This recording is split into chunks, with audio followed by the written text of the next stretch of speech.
And now let's move towards our very important learning objective 3, which is prepare a make or buy analysis. So make or buy analysis means you are making a product, so you should make the raw material or the parts by yourselves, or you can ask for outsource it, or you can buy from a third party. So this is very important in your day-to-day business decision makings. So let's do that. How relevant costing gonna affect your decision making? So make or buy decision: when a company is involved in more than one activity in the entire value chain, it is vertically integrated. So you buy, for example, in fashion industry like Zara, you make the cloth and you sell your own outlet. This is called vertical integration. So a decision to carry out one of the activities in the value chain internally rather than to buy externally from a supplier is called a make or buy decision. So the Zara can also choose that whether we have to open our own outlets, or we can also contact to the other parties, other display outlets, to place our cloths in their cabinets or somewhere. So this decision is called make or buy decision.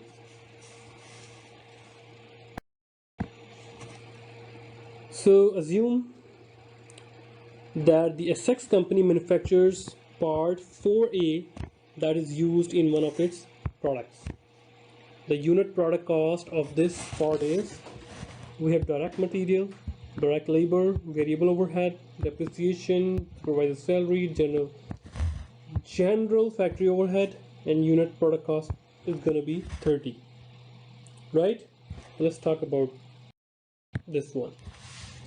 So the rules are that the special equipment used to manufacture the part 4A has no resale value, which means it is worthless if we don't use it.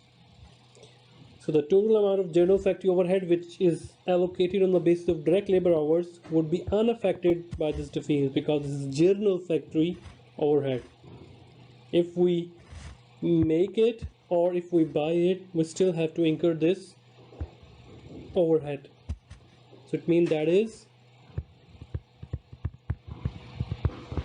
not relevant, right?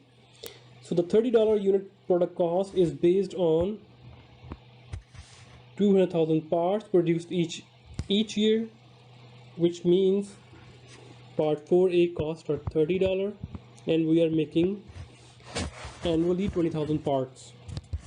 So an outside supplier has offered to provide 20,000 units at a cost of $25 per part. So clearly there is a saving of $5. If you're a layman, then you just multiply it with the 20,000 units.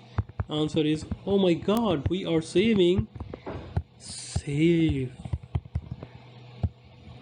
100,000. So answer, let's talk about on our coming slides. The answer lies in relevant costing techniques. So here it is. That is our previous scenario. And now, if we make it, right, and if we buy it, so the avoidable costs are associated with making 4A include direct material, direct labor, variable overhead, and supervisor salary. So if we make ourselves, we are making 20,000 units and direct material is 9. So 9 multiplied by 20,000, answer is 180,000. Direct labor is 5. 5 multiplied by 20,000, answer is 100,000. Variable overhead is 1, so 20,000. Depreciation of the equipment, which is sunk cost, and sunk cost is not relevant, so that's why we are not considering it here. Supervisor salary, yes, we have to pay the supervisor salary, which is 2 per unit. Answer is 40,000. General factory overhead, that is also not relevant. So that is 0. So if we make ourselves, this product is costing us total of $340,000. In fact, if we buy it from outside supplier, it is $500,000. So I'm just going to repeat the avoidable cost associated with making the 4A include direct material, direct labor, variable overhead, and the supervisor salary. So in that case, I hope there is a clear benefit of making the part 4A by ourselves because its cost of less.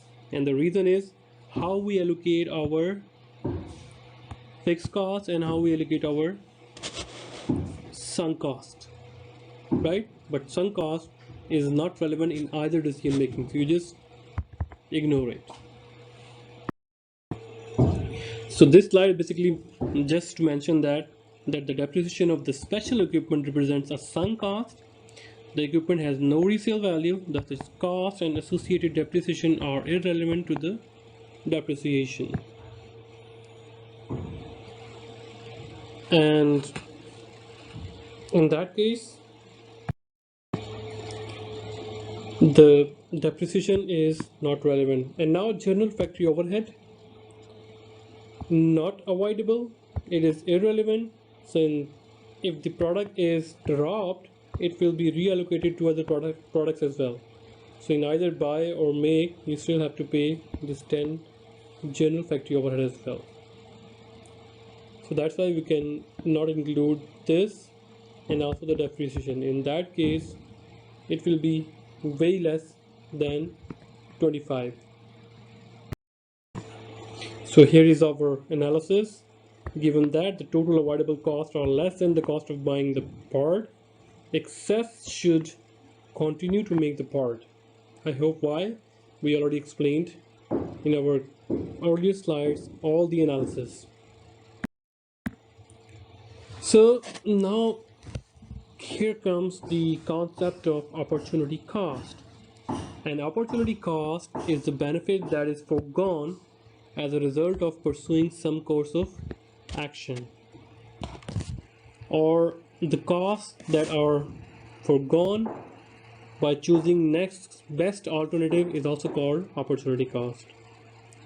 So these costs basically are not actual cash outlays and are not recorded in the formal accounts of an organization. So in the excess company example that we just completed here, if the excess had an alternative use of the capacity that it used to make the part 4A, then there would be an opportunity cost of the factor of the analysis here, right? So how this concept potentially relate to excess, we just discussed that if we lost the capacity by dropping out making 4A part, how we are using it, that is our opportunity cost, right? So I have pasted a question that is class exercise 13.3 page 606. I just want you to pause the video and try to read all this question thoroughly and try to solve it, right? In this case you have to find out that whether we have to make it or we have to buy it. The total cost is 42 and the Troy engines have given us 35. So you need to find out that, so do not forget this information here. So we need to find out that whether this is suitable option, make or buy in this scenario. Here is the analysis, the solution part. Please you compare your answer from here, and in case of any question that is unanswered or that gives you ambiguity, please do write us in our WeChat group or in our Blackboard discussion forum, or we can just discuss it in our Zoom live tutorial.